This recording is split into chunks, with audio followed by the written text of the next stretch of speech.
Hi అండి, నేను మీ Neeraja. Welcome back to our channel. ఈరోజు రొయ్య కాళ్ళు కర్రీ చేస్తున్నాను. ఇందుకోసం నేను రొయ్య కాళ్ళు తీసుకున్నాను. ఉప్పు, కారం, ధనియా పౌడర్, గరం మసాలా అన్నీ మిక్స్ చేసుకుని ఇలా పక్కకైతే 10 నిమిషాలు పెట్టుకున్నాండి.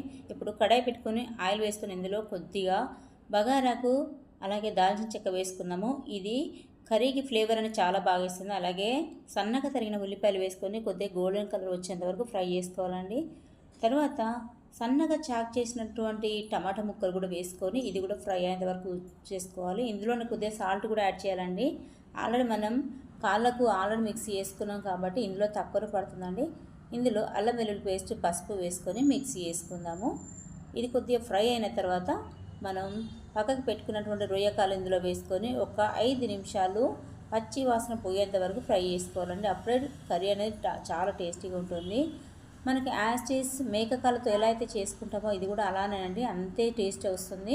ఇప్పుడు ఇందులో ఒక గ్లాసు వాటర్ వేసుకొని గరం మసాలా, కొద్దిగా ధనియా పౌడర్ వేసుకొని ఒక 10 నిమిషాలు మూత పెట్టేసి ఇది ఉడికించుకుందామండి. మనకు కర్రీ రెడీ అయిపోతుంది.